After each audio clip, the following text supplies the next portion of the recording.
ചില കലിങ് ഇങ്ങനെ ചെരിച്ചാ വാർത്തേക്കുന്നത് കണ്ടിട്ടുണ്ടോ? നമ്മുടെ റോഡിന്റെ സൈഡിലൊക്കെ ഉള്ള കലിങ്ങിന്റെ മേൽവശം ഇങ്ങനെ ചെരിച്ചത് ആൾക്കാർ ഇരിക്കാതിരിക്കാൻ വേണ്ടിയിട്ടാണ് അത്രയും ചെരിച്ച് വാർത്തേക്കുന്നത്. അല്ലാതെ അവർക്ക് ഒരു കാര്യം ഉണ്ടായിട്ടില്ല കഷ്ടപ്പെട്ട് ചെരിച്ച് വാർത്തേക്കുന്നത്. അപ്പം ഞാനൊക്കെ അതിൽ കയറിയിട്ട് ഇങ്ങനെ ഇത്രയും ചെരിഞ്ഞിരിക്കും. അപ്പോൾ വീടിനടുത്തൊരു കലിങ്കിൽ ഞാൻ അതൊരു ഹ്യൂമർ സെൻസ് ഉള്ള പോലീസായിരുന്നു. ഞാൻ പെട്ടെന്ന് എനിക്ക് ഓടാൻ പറ്റിയില്ല. ഞാൻ അശ്രദ്ധമായിട്ടിരിക്കുമ്പോൾ കുറച്ച് ടക്കേന്ന് പറഞ്ഞ് ഇവിടെ കൊണ്ടുവന്നൊരു പോലീസ് ജീപ്പ് നിർത്തിയേക്കുക. എനിക്ക് അങ്ങോട്ടും ഇങ്ങോട്ടും ഒന്നും പുള്ളി ഇങ്ങനെ നിർത്തിയിട്ട് ഞാനും എസ് ഐയും തമ്മിൽ മുഖത്തോട് മുഖം നോക്കി ഒരു 4-5 സെക്കൻഡ് ഇരുന്ന് എന്ത് ചെയ്യണമെന്നറിയാതെ എസ് ഐ പതുക്കെ ഫ്രണ്ടിൽ നിന്ന് ഇങ്ങനെ ഒന്ന് ഒതുങ്ങി എന്നോട് ചോദിച്ചു, എങ്ങനെയാ കയറുവാണോ ഓടുവാണോ എന്ന് ചോദിച്ചു. ഞാൻ പറഞ്ഞു ഓടിക്കോളാം സാറേ. എന്നാൽ ഓടിക്കോ എന്ന് ഞാൻ ഇറങ്ങി അങ്ങ് ഓടിക്കളഞ്ഞു. ഈ വീടിനടുത്ത് ഒരാളുണ്ട്, പുള്ളി ഇതുപോലൊരു ആത്മഹത്യാ ക്രൈസ് ഉള്ള ആളാണ്. എൻ്റെ വീടിനടുത്തുള്ളത്.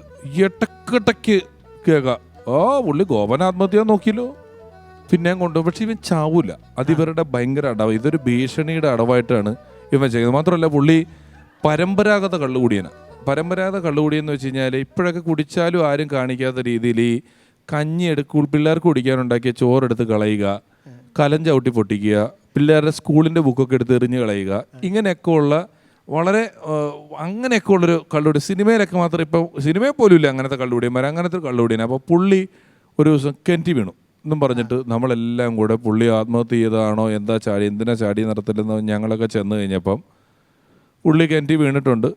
അവിടെ ഇരുന്ന് ഈ പുള്ളിയുടെ മെയിൻ ഐറ്റം എന്ന് പറഞ്ഞാൽ എപ്പോഴും കുടിച്ചിട്ട് വന്നു കഴിഞ്ഞാൽ ഈ ഭാര്യ കോരി വെച്ച വെള്ളം എടുത്ത് തിരിച്ച് കിണറ്റിലേക്ക് ഒഴിച്ചു കളയും. അതാ പുള്ളിയുടെ മെയിൻ ഐറ്റം. വലിയ ചെരുവത്തിൽ കോരി വെച്ച വെള്ളം ഉണ്ടാവില്ല, ഇതെടുത്ത് കിണറ്റിലേക്ക് ഒഴിക്കുന്ന ആളാണ് പുള്ളി. അപ്പോൾ പുള്ളി പോയിട്ടുണ്ട്, ചെരുവം കാണാനില്ല. അങ്ങനെ എന്താ അന്വേഷിച്ചപ്പോൾ എന്ന് വെച്ചാൽ പുള്ളി കോരി വെച്ച ഒരു ചെരുവം വെള്ളം എടുത്ത് തിരിച്ച് കിണറ്റിലേക്ക് ഇട്ടതാ. പക്ഷെ പുള്ളി പിടിവിടുന്നതിൻ്റെ ടൈമിങ് പോയി ആ ചെരുവത്തിൻ്റെ കൂടെ പുള്ളിയും കൂടെ കിണറ്റിൽ പോയതാ. എന്നിട്ട് രക്ഷിക്കാൻ വേണ്ടിയിട്ട് ഒരുത്തിനെ കയറ് കെട്ടി ഇറക്കി. പിന്നെ താഴെ നിന്ന് എന്തൊക്കെയോ ഭയങ്കര പ്രശ്നങ്ങളൊക്കെ കേൾക്കുന്നത്. ഞാൻ കിണറ്റിനകത്ത് ഇരുട്ടാ, ഒന്നും കാണാൻ പോയി. കയറി പോയവനായിട്ട് കയറൊക്കെ കുലുങ്ങുന്നുണ്ട്, ഈ ചൂണ്ട കൊത്തിയ പോലെ. കുറച്ച് കഴിഞ്ഞിട്ട് വലിച്ചോ എന്ന് പറഞ്ഞ് തിരിച്ച് മോളി വന്നപ്പോൾ ഇറങ്ങിയ ആൾ മാത്രം ഒറ്റയ്ക്ക് കയറി വന്നേക്കോ, ഇവിടെ ഇച്ചിരി ചോരയുണ്ട്. ഞാൻ എന്തായി? അന്ന് അവിടെ കിടന്ന് ചാവട്ടെ. ഞാൻ എന്തു പറ്റി? കിണറ്റിൻ്റെ അടിയിൽ ചെന്നപ്പോൾ അവനെ അമ്മയ്ക്ക് വിളിച്ചെന്ന്. രക്ഷിക്കാൻ ചെന്ന ആളെ കിണറ്റിൻ്റെ അടിയിൽ നിന്ന് അമ്മയ്ക്ക് വിളിച്ചിട്ട് കിണറ്റിൽ തന്നെ കിടക്കുക ഈ പുള്ളി ചാകാൻ വേണ്ടിയിട്ട്. എൻ്റെ ഒരു കൂട്ടുകാരനുണ്ട്, പുള്ളി നല്ല സിഗരറ്റ് വലിക്കാരനാണ്. പക്ഷെ നമ്മൾ ഈ തീപ്പെട്ടി കത്തിക്കുമ്പം അതിൻ്റെ ആദ്യ കരിമരുന്നൊന്നും ആളി കത്തുമല്ലോ, നീ കത്തിയിട്ടാണല്ലോ പിന്നെ അത് മര്യാദയ്ക്ക് കത്തുന്നത്. ആ കരിമരുന്ന് ആളി കത്തുന്നത് ഈ പുള്ളിക്ക് പേടിയാണ്. ബാക്കിയൊന്നും പുള്ളിക്ക് ഒരു പേടിയില്ല. അപ്പം ജംഗ്ഷനിലൊക്കെ നിന്നിട്ട് പതുക്കെ സിഗരറ്റ് എടുത്ത് വായിൽ വെച്ചിട്ട് തീപ്പെട്ടി കമ്പ് എടുത്തിട്ട്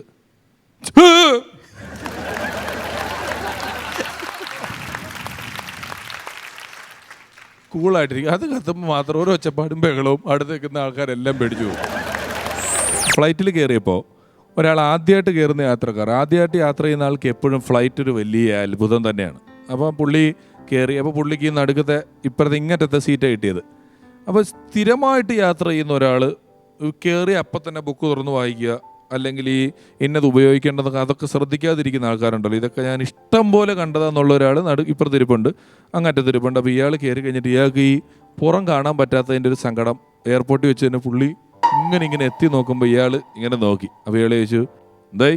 പറഞ്ഞാൽ എനിക്ക് അന്ന് അവിടെ ഇരിക്കാൻ പറ്റുമോ, ഞാൻ ആദ്യമായിട്ടാണ് പോകുന്നത്. അതിനെന്താ ഇരുന്നോളൂ എന്നൊക്കെ പറഞ്ഞ് പുള്ളി അപ്പുറത്തിരുന്നു, ഇപ്പുറത്തിരുത്തി കൊടുത്തു. പുള്ളിക്ക് സന്തോഷമായി. പുള്ളി പിന്നെ ഇങ്ങനെ അകത്ത് നോക്കും, ജനലിൽ കൂടെ പുറത്തേക്ക് നോക്കും, ഇങ്ങനെ നോക്കും. അങ്ങനെ കുറച്ച് കഴിഞ്ഞപ്പം ഫ്ലൈറ്റൊക്കെ അനങ്ങി ഒരു 2-3 മിനിറ്റൊക്കെ കഴിഞ്ഞ് കുറച്ച് സമയം കഴിഞ്ഞു. അപ്പോൾ പുള്ളി ഇങ്ങനെ നോക്കിയിട്ട് എന്ന് പറഞ്ഞു. അപ്പോൾ ഇയാൾ എന്തായി എന്ന് ചോദിച്ചു. എനിക്ക് മുന്നേ ഫ്ലൈറ്റിൽ കയറിയവരൊക്കെ പറഞ്ഞ കാര്യം ഭയങ്കര സത്യം കേട്ടോ. എന്താ? ഈ മോളിൽ നോക്കിയാലേ വാഹനങ്ങളൊക്കെ ഉറുമ്പിനെ പോലെ കാണുള്ളൂ. എന്തോരം വാഹനങ്ങളാണ് താഴെ കൂടെ പോകുന്നത്, ഉറുമ്പ് പോലെ പോകുന്നത് കണ്ടോ എന്ന് ചോദിച്ചു. ഇപ്പുറത്തിരുന്ന ആൾ ഇങ്ങനെ നോക്കിയിട്ട് അത് ഉറുമ്പ് തന്നെ, ഫ്ലൈറ്റ് പൊങ്ങിയിട്ടില്ല, റൺവേ കൂടെ പോയിക്കൊണ്ടിരിക്കുകയാണ്. ഒരുത്തനെ ബൈക്കിൻ്റെ ഹാൻഡിലിൽ ഈ കണ്ണാടി ഉണ്ടല്ലോ സൈഡിലോട്ട് ബാക്ക് കാണാനുള്ള റിയർ വ്യൂ മിറർ, അതിൽ ഹെൽമെറ്റ് ഇട്ടുകൊണ്ട് ബൈക്ക് ഓടിച്ചിങ്ങനെ പോവുക. അപ്പോൾ പോലീസ് കൈ കാണിച്ച് നിർത്തി. പീരമ്മ എന്താന്ന് ചോദിച്ചു. ഒന്നുമില്ല, ഹെൽമെറ്റ് എന്നാ തല വയ്ക്കാത്ത? അത് സാറേ വെച്ചില്ല, അത് വയ്ക്കാൻ. ഹെൽമെറ്റ് താൻ ഈ കണ്ണാടിയിലാണോ തൂക്കിയിടുന്നത്? എന്നാടോ എന്താ താൻ ഈ ഹെൽമെറ്റ് ഈ കണ്ണാടി തൂക്കിയിട്ടേക്കുന്നത്? സാറേ വല്ല അപകടം ഉണ്ടാവണേ പെട്ടെന്നെടുത്ത് തലേ വയ്ക്കാനാണ്.